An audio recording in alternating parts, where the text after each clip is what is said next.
গীতৰ হাঁহিতি ৰদালি হয় গীতৰ শব্দত মন বাহিতি থমকি ৰয় সময়ে খেলিব জীৱনে গঢ়িব মৰমে টানিব নীৰৱে ৰচিব ভাল পোৱাৰ পৰিধি এটি জুৰিয়াবে মন গীত এটি জুৰিয়াবে মন গীত আচলতে তই কি প্ৰমাণ কৰিব খুজিছ যে তোৰ গাত একো ভুল নাই আজি তোৰ ঠাইত অইন কোনোবা হোৱা হলে তোক গতিয়াই গতিয়াই পুলিচত দিলোহেঁতেন আৰে দি দে না ইমান ডাঙৰ কাম এটা কৰিছো দি দে আন কোনেও নুবুজিলেও ভাবিছিলো তই বুজি পাবি কিন্তু তই তোক মই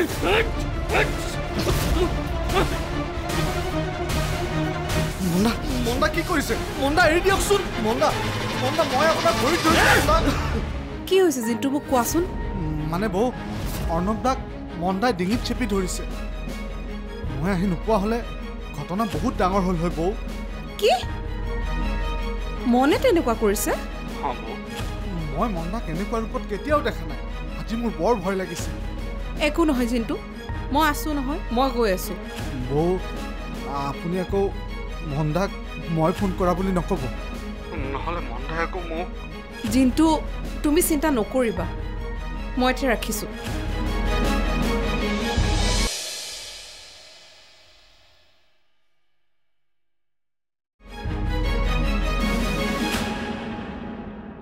বা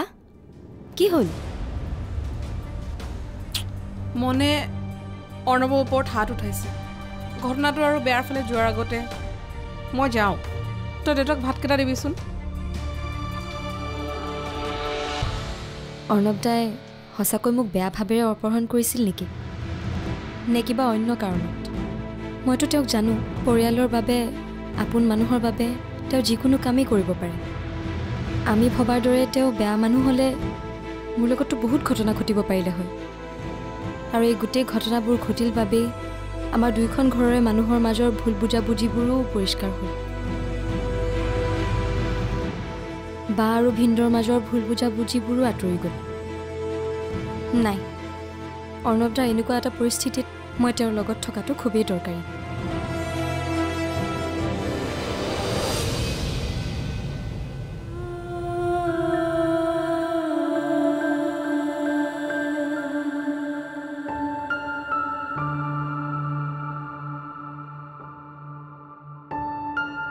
কি ভাবি আছে দেউতা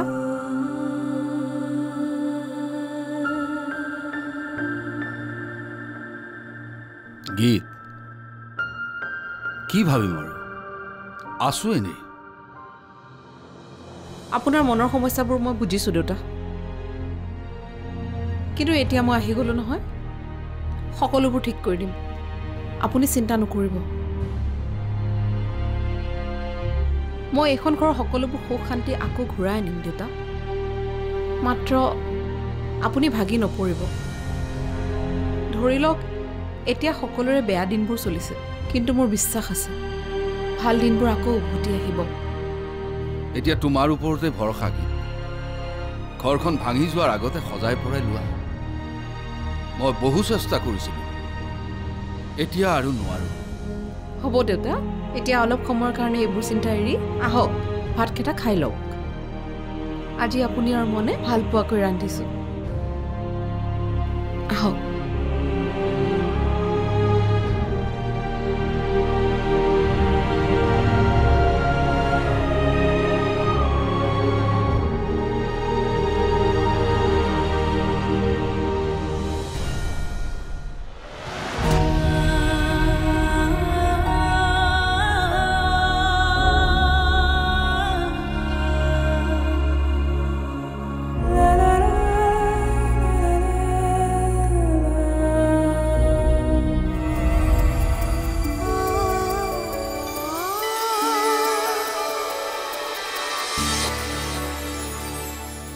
অৰ্ণৱ বৌ নিৰ্মালী লোৱা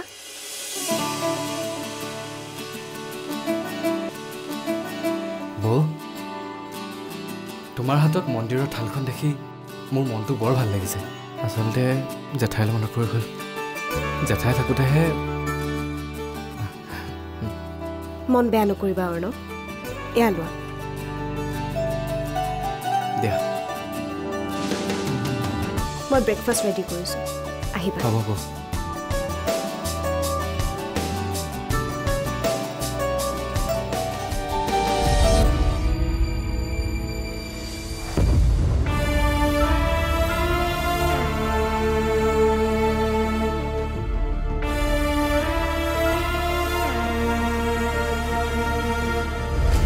তই ভাবিব পাৰ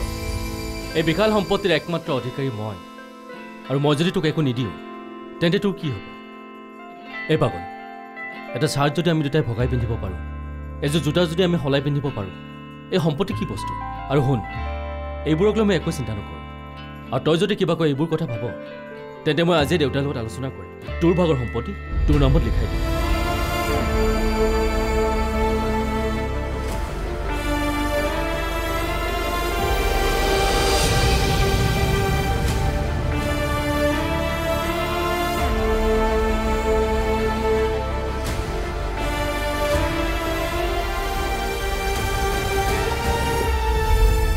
হৈছে এইখন ঘৰৰ বিপদৰ বন্ধু আৰু এইষাৰ কথা তই সদায় মনত ৰাখিবি আৰু ঘৰৰ বাকীবোৰকো সোঁৱৰাই ৰাখিবি হয় জেঠু গীত আৰু মনক কোনোবাই নিস্বাৰ্থ মৰম কৰিলে মোৰ বুকুখন ভৰি পৰে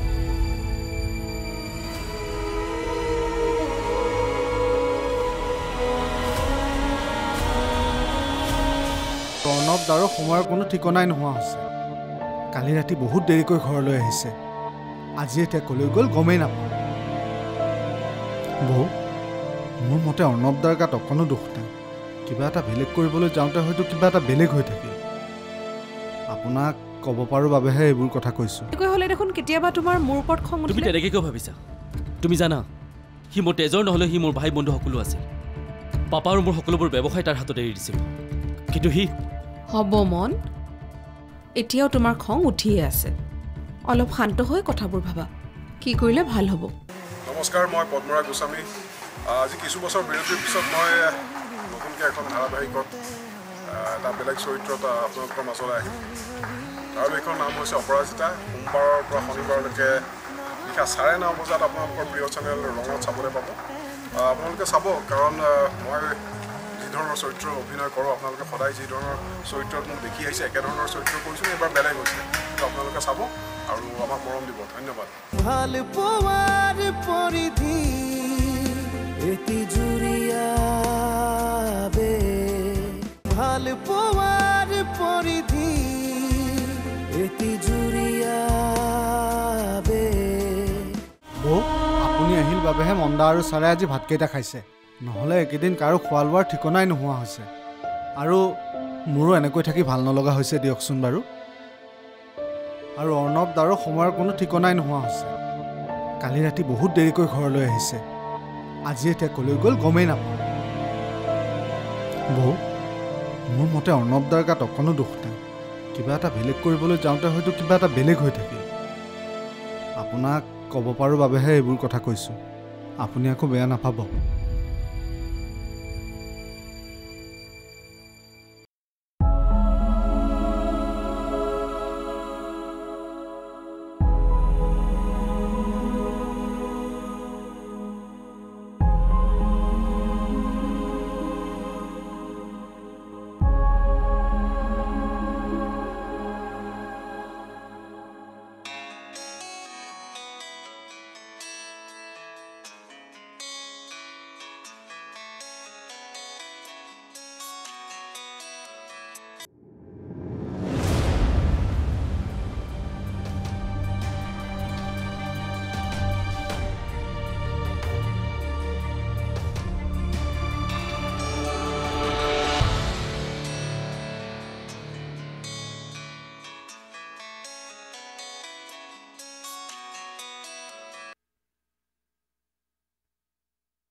হেল্ল' হেল্ল' মই জানো আপুনি শুনি আছে দৰকাৰী কথা এটা আছিল এবাৰ লগ কৰিব বিচাৰোঁ।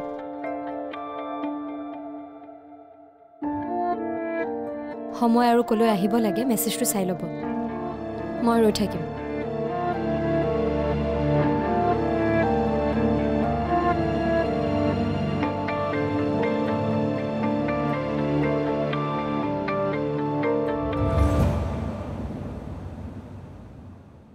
এইবোৰ তুমি কি কৰিছা মন? গম পাইছোঁ অৰ্ণৱে আমাৰ সকলোৰে মনত আঘাত দিছে, কিন্তু সেই বুলি এনেকুৱা কৰে নেকি?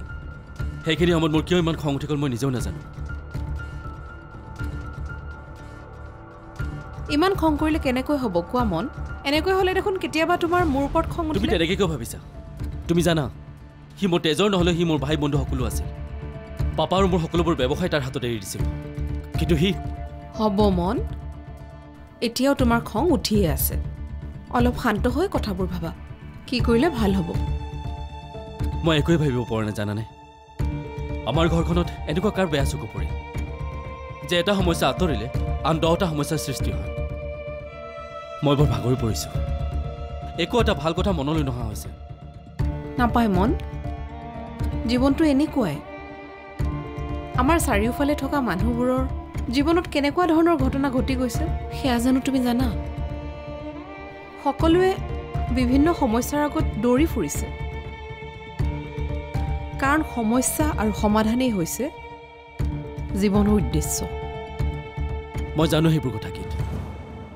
কিন্তু আপোন মানুহবোৰে যেতিয়া এইবোৰ কৰে তেতিয়া মানসিক স্থিতি নোহোৱা হয়,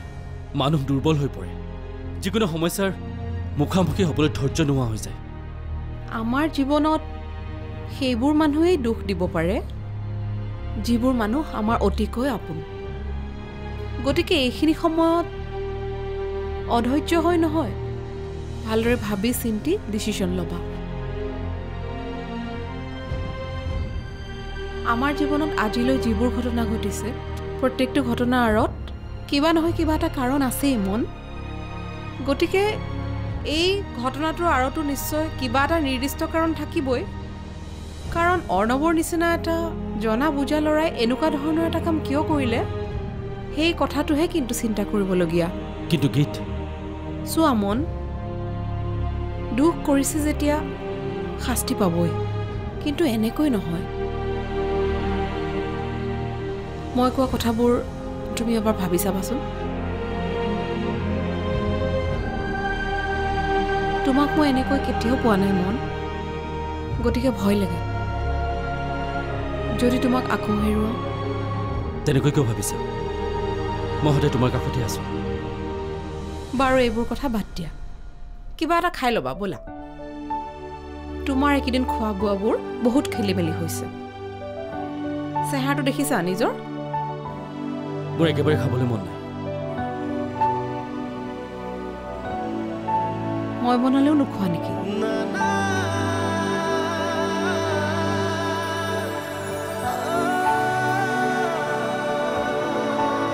ব'লা ব'লা। যিমানখিনি কৰিব পাৰিলোঁ, ভালেই হওক বেয়া হওক কৰিলোঁ, আৰু পাৰিলে মোক মাফ কৰি দিবা। বাই। অৰ্ণৱ দা, ক'ব লগাবোৰ ক'লে শুনিলোঁ, কৰিব লগাবোৰ কৰিলে সেইটোও দেখিলোঁ, কৰিব নলগা কিছুমান কামো কৰিলে সেইবোৰো দেখিলোঁ। এতিয়া যিখিনি কৰিব লাগে সেইখিনি যদি নকৰে তেতিয়াহে মই আপোনাক মাফ কৰিব নোৱাৰিম। অৰ্ণৱ দা মানে কিনো মানে কৰি থাকে? আপুনি নিজকে যিমান স্মাৰ্ট বুলি ভাবে তেনেকুৱা একো নহয়। নমস্কাৰ, মই আশা বৰদলৈ। আপোনালোকক জনাবলৈ পাই সুখী হৈছোঁ যে অহা 12 ছেপ্টেম্বৰৰ পৰা নিশা 9:30 বজাত আপোনালোকৰ প্ৰিয় চেনেল ৰঙত সম্প্ৰচাৰিত হ'বলৈ গৈ আছে আপোনালোকে অধীৰ আগ্ৰহেৰে বাট চাই থকা অপৰাজিতা ধাৰাবাহিকখনি। অপৰাজিতাক আপোনালোকে আশীৰ্বাদ কৰিব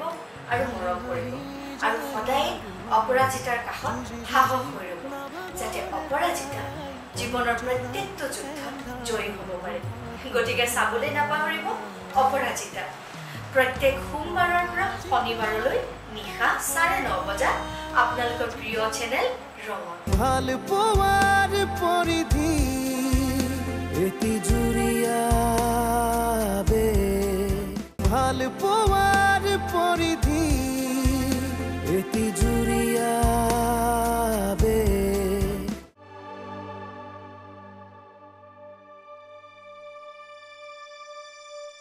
মই আকৌ ঘৰখনত আগৰ দৰে থাকিব নোৱাৰোঁ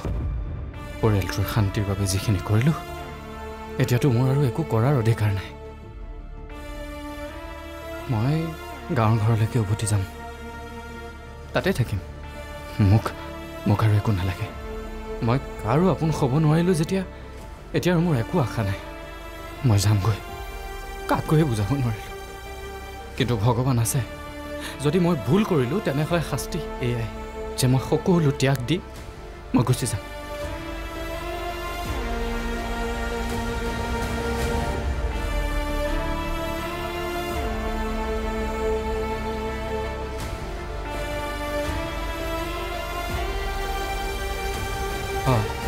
তুমি আহিলা তুমি অহা গমেই পোৱা নাছিলোঁ সময়বোৰ সলনি হৈছে যেন লাগিছে মানে আগতে মোৰ মানেবোৰৰ উত্তৰ দিয়ক আজি আপোনাৰ ওচৰলৈ মই সকলোবোৰ সঁচা কথাই জানিবলৈ আহিছোঁ গতিকে সময় নষ্ট নকৰি একফালৰ পৰা সকলোবোৰ কওক আপুনি এই সিদ্ধান্তটো লোৱাৰ কাৰণ কি আছিল আৰু ইয়াৰ পিছৰ উদ্দেশ্য কি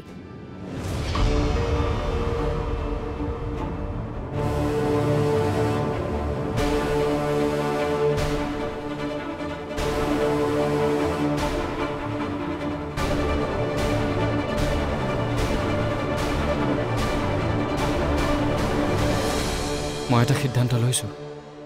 মই গাঁৱলৈকে উভতি যাম এতিয়ালৈকে যিমানখিনি কৰিব পাৰিলোঁ ভালেই হওক বেয়াই হওক কৰিলোঁ আৰু পাৰিলে মোক মাফ কৰি দিবা বাই অৰ্ণৱ দা ক'ব লগাবোৰ ক'লে শুনিলোঁ কৰিব লগাবোৰ কৰিলে সেইটোও দেখিলোঁ কৰিব নলগা কিছুমান কামো কৰিলে সেইবোৰো দেখিলোঁ এতিয়া যিখিনি কৰিব লাগে সেইখিনি যদি নকৰে তেতিয়াহে মই আপোনাক মাফ কৰিব নোৱাৰিম অৰ্ণৱ দা মানে কিনো মানে কৰি থাকে আপুনি নিজকে যিমান স্মাৰ্ট বুলি ভাবে তেনেকুৱা একো নহয় মোতকৈ সৰু হোৱা হ'লে মই এতিয়াই আপোনাক পিটিলোঁ হয় মই বাৰু সেইখিনি সময়ত কথাখিনি বুজি পোৱা নাছিলোঁ আপুনি মোক এবাৰতো বুজাব পাৰিলে হয় আপুনি মোক কোৱা কথাবোৰ তেতিয়া বা ভিন্দুকো ক'ব পাৰিলে হয় কিন্তু নাই কথাবোৰ নিজৰ মাজতে ৰাখি আপুনি যি ভাল দেখিলে তাকে কৰি গ'ল অফিচত বহি খালি সেই বিজনেছবোৰে কৰি থাকিলে মৰম ভাল পা বুলি যে কিবা এটা আছে সেইটো বুজি নাপায় আচলতে চুপ থাকক আগৰুৱা সময়ৰ আকুল ভাৱনা জ্যোতি হাৰা বেগে নুবুজে সীমনা উৎসাহৰ আৰতে হেঁপাহৰে নৈ আছুতীয়া কাহিনী বুকুতে আছে বৈ হাঁহি হাঁহি যায় আগুৱাই যুঁজি নাভাগৰে তাই অজৰা এন্ধাৰো হাতৰাই অপৰাজিতা সপোন পুৰাবলৈ আধৰুৱা কবিতা আপোন বুলিবলৈ নিমাত হতাশা এন্ধাৰৰ কুহে কুহে পোহৰৰ জিজ্ঞাসা বিলীন হ'বলে উমান পাবলে দুখনি হৃদয়ৰ ঠিকনা সময়ে খেলিব জীৱনে গঢ়িব মৰমে টানিব নীৰৱে ৰচিব ভাল পোৱাৰ পৰিধি এটি